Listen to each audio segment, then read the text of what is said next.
I think taking a halal approach to investing and saving money is always really grounding for me, in that it acts as this constant reminder that at the end of the day, my finances are meant to serve an ethical role in the world. So they're not just a fulfillment for my own needs and desires, but that they also function in this greater sort of just way in the world.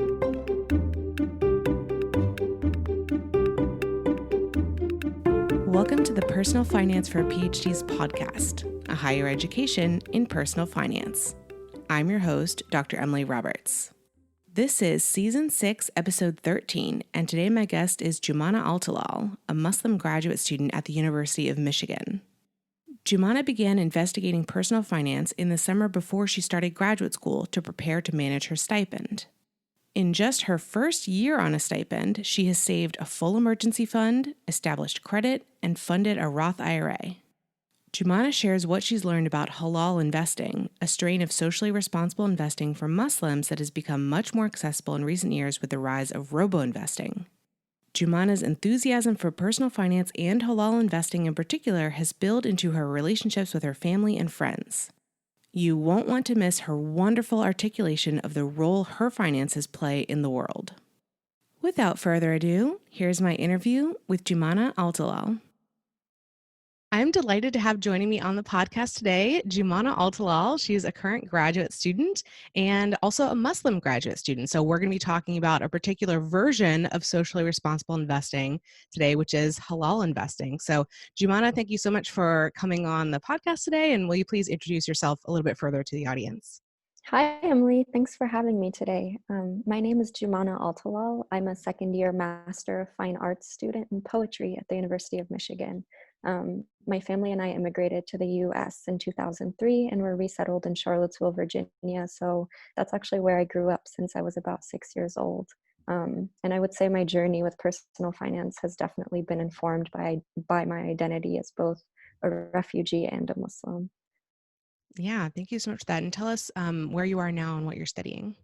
Yeah, absolutely. So I'm at the University of Michigan at the Halal Writers Program. So it's a creative writing program that is 2 years with a fellowship year, third year. I am a poet, so I'm spending all of my time in writing workshops. Sounds fantastic. And you and I actually met when I was speaking at the University of Michigan in 2019, I guess it was, right? Yeah. Yeah. So I met in person. Actually, you came up to me with this question about this particular version of investing. And I said, I have no idea about that. Will you please come on the podcast and teach me and my audience about this? So I'm really happy to have you on today to talk more about that. So kind of first up, more like background stuff before we get to that particular topic.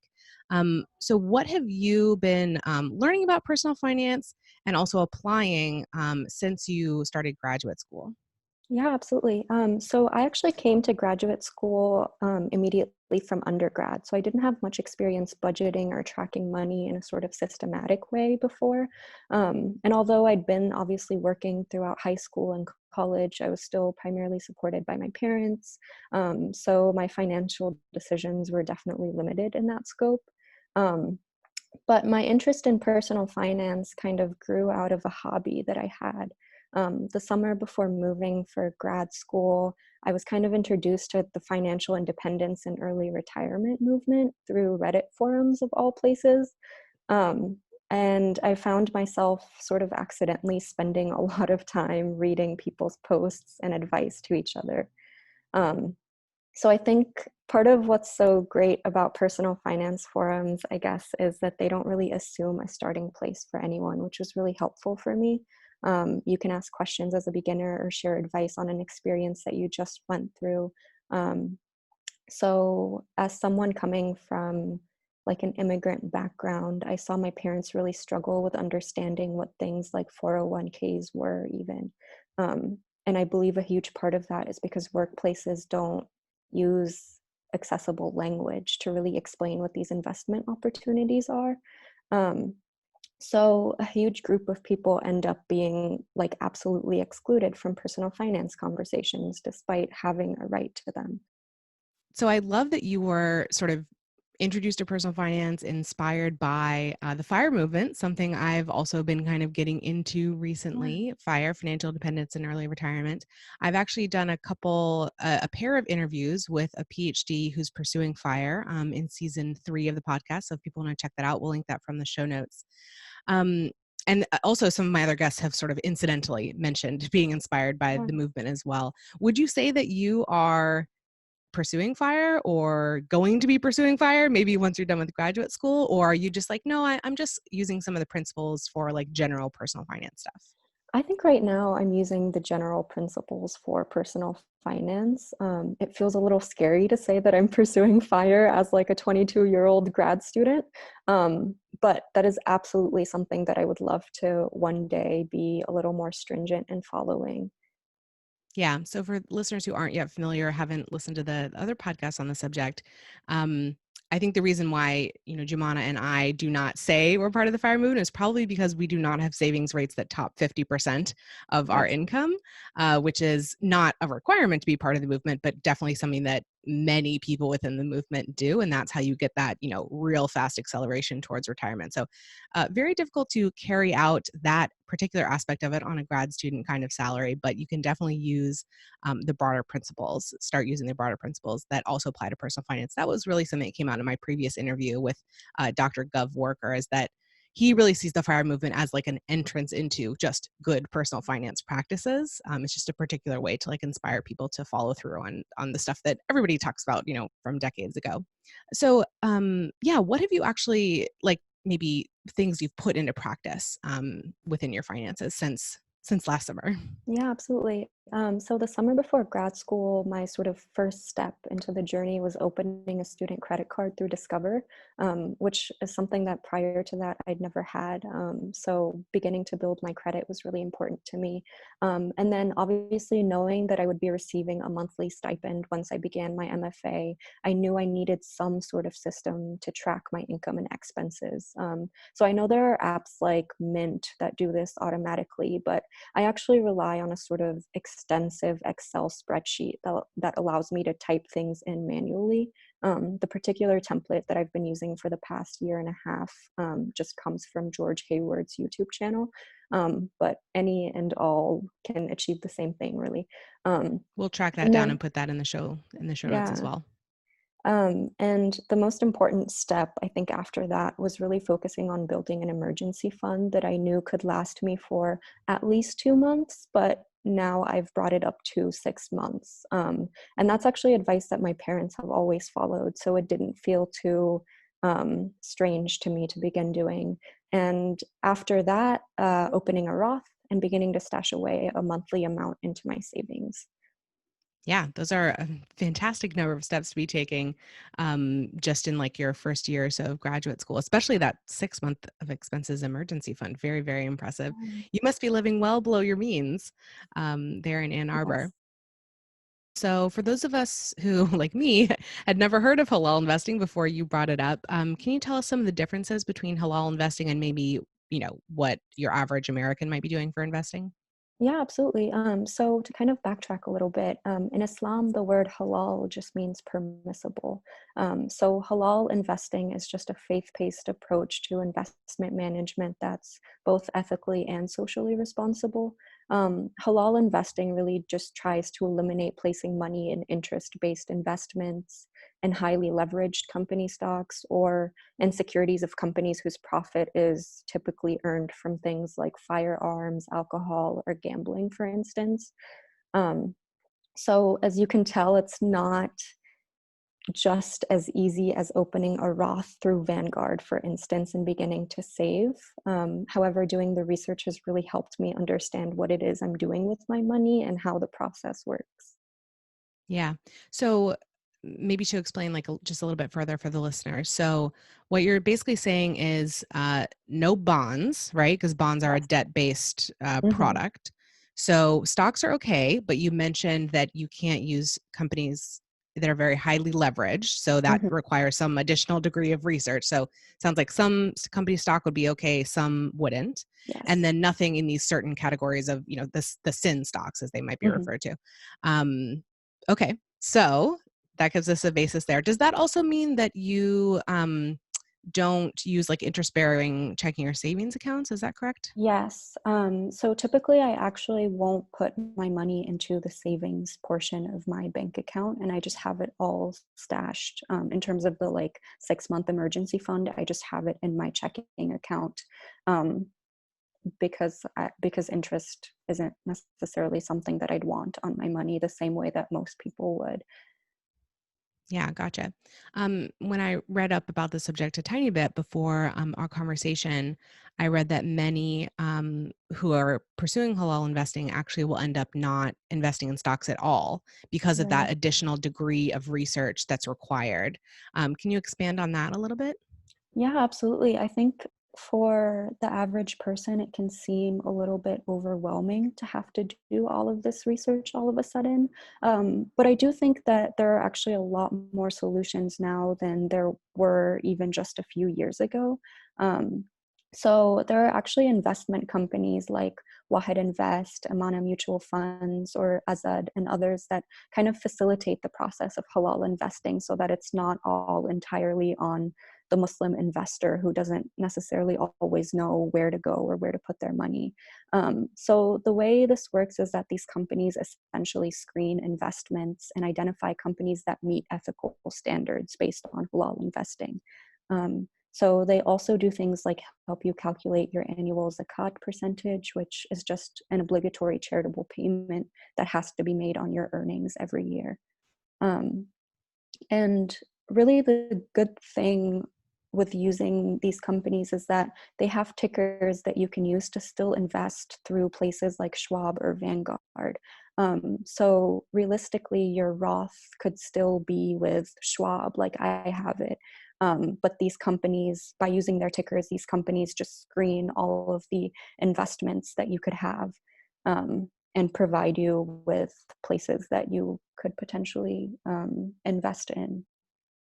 Okay, so let me see if I have this right. So basically, as I said earlier, this is sort of a particular version of socially responsible investing. So this is a similar process that other socially responsible investing funds would go through, right? There's a higher degree of screening of the companies that are included, according to whatever the principles are that the fund operates under. And so it sounds like these companies that you just mentioned, they have created mutual funds. Is that right? That then you can Yes. invest in, maybe directly through them, but also through, as you just said, other companies, Mhm. just by buying that particular mutual fund. And something that often happens with other SRI funds is that due to that increased basically degree of work that's required, the expense ratio is a little bit higher than you might find if you were doing like a standard index fund. Is that correct for like the investment that you chose?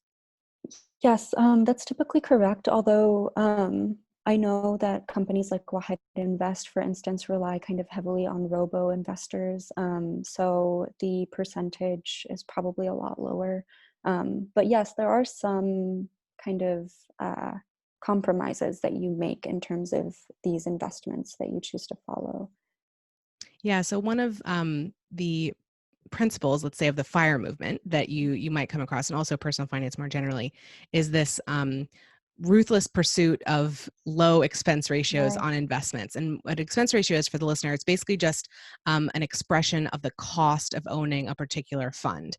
It's expressed as a percentage. So, at Vanguard, with ETFs or something, you might get an expense ratio down in the 0.05 or less percentage, so 5 basis points or less. They could be as low as that. And then higher expense ratios are like 1%. Like 1% would be like pretty high. And there's many, in between. Um, and usually with robo advisors, you would have the underlying expense of the actual fund that you buy, so like maybe 0.1% or less, plus a fee that the robo advisor tax on top of that to basically be managing your investments for you. But it sounds like even within this, halal investing, even among these options, there are various expense ratios that you could be sort of pursuing and choosing among. Yeah, I think it's one of the downfalls of the FIRE movement that SRI, socially responsible investing, is not talked about that much, and it's very important to certain people for various different reasons. And so it's something that is definitely worth maybe sacrificing a little bit on the low expense ratio side of things to, of course, in your case, be able to invest according to your principles at all, and for other people just being able to invest according to their general values and what they want to be supporting in our economy and so forth. Emily here for a brief interlude. I bet you and your peers are hungry for financial information right now, especially if it's tailored for your unique PhD experience. I offer seminars, webinars, and workshops on personal finance for early career PhDs that can be billed as professional development or personal wellness programming. My events cover a wide range of personal finance topics, or take a deep dive into the financial topics that matter most to PhDs, like taxes, investing, career transitions, and frugality. If you're interested in having me speak to your group or recommending me to a potential host, you can find more information and ways to contact me at pfforphds.com/speaking. We can absolutely find a way to get this great content to you and your peers, even while social distancing. Now back to our interview.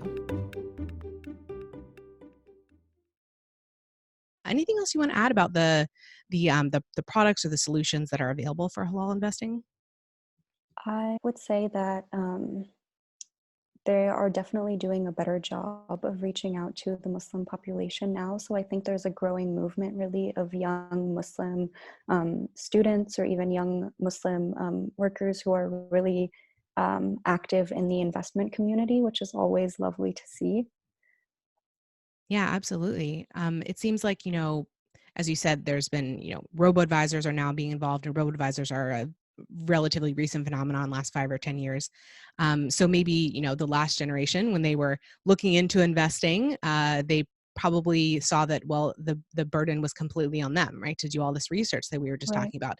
And that can be, prohibitive, right, for even going that route at all. Like, for instance, before mutual funds came on the scene, everyone was like calling up their brokers to be buying more of this stock or selling more of that stock. Like that's a lot of work to be putting in. And we're so fortunate now to be living in a time when, index funds are available to us, when these highly curated mutual funds are available to us that are, relatively not that expensive. And as you just said, there's been more and more attention being brought to this. And so these particular funds exist like for your community. And that's really, great to hear and very encouraging. yeah, absolutely. One other thing that I read about in this article was that for some Muslims, again, who were avoiding stock investing entirely, and of course bond investing as well, they basically had their money just in cash and real estate. Was that the case maybe in generations past? Yeah, absolutely. I actually still think that it's overwhelmingly the case for most folks who identify as Muslim in the US. And I think so much of that is just a lack of really accessible information about the kinds of investments that are available for adherents of the Muslim faith. And I think most Muslims, especially of an older generation, have this lack of trust in banks or in investment companies generally for various totally rational reasons. But I also think so much of it is just a lack of understanding of what actually your money is doing, and how you can still adhere to a principle of halal investing while having your money in places like Schwab or Vanguard, for instance, or in a 401k or a Roth, whatever that may be. And have you been, now that you've been learning this stuff from Reddit and other places, have you been kind of turning around and spreading that message like to your parents or other family members or other people in your community? Yeah, absolutely. Once I started learning about it, I would honestly annoy my parents all the time by being like, hey, let's talk about this. Now let's talk about this. So I actually ended up helping my mom once she left the job that she had been working in for about 15 years to roll over her 401k there into an IRA, actually. And that was sort of a defining moment in my journey to throughout personal finance, is being able to actually like implement and apply the things that I'd been learning, especially when it came to someone like my mom, who I felt like was always on that journey alongside me somehow. Um, so I've definitely been bringing it over to my family. And then in terms of friends, I've actually been reaching out to a lot of my Muslim friends and being like, hey, let's have like meetups where we talk about our finances. Let's talk about like our stipends or how we're dealing with just being in grad school and even just budgeting if we're not ready to talk about investing really. So it's definitely been a way for me to kind of understand what other people are doing in terms of their grad stipends or the ways that they're organizing and negotiating the budgets that they have for themselves. That sounds amazing. Has this group gotten much traction? Yeah, absolutely. So a lot of the people that I speak to are actually in totally different places. So we'll FaceTime occasionally, and just kind of touch base about what we're doing on any like new information that we've learned in terms of halal investing, any kinds of opportunities that have opened up. So it's definitely something that I've been really happy about keeping up with. And it's definitely been just an absolutely amazing learning opportunity for me as well, now that I can take it from those Reddit forums into the real world. Yeah, it sounds like you've created, I think in the entrepreneurship community, we call this a mastermind, right? A group of people, same people who regularly meet and talk about a certain topic and sort of hold each other accountable and push each other forward towards meeting your goals. That sounds absolutely brilliant and something that I hope that other people replicate in their own communities or among their own friend networks. Are there any other ways that you would say that your practice of personal finance is different than that of your peers? Hmm. Um, I don't know that there are any huge differences really, but I think taking a halal approach to investing and saving money is always really grounding for me, in that it acts as this constant reminder that at the end of the day, my finances are meant to serve an ethical role in the world. So they're not just a fulfillment for my own needs and desires, but that they also function in this greater sort of just way in the world. And I don't know if that's the kind of relationship that many of my peers have been able to cultivate with their finances. I know that many do. I know that many are very interested in socially responsible investments. But yeah, at the end of the day, that is deeply important for me to know about my own finances. Yeah, I think you articulated that very well. It's very inspiring to hear.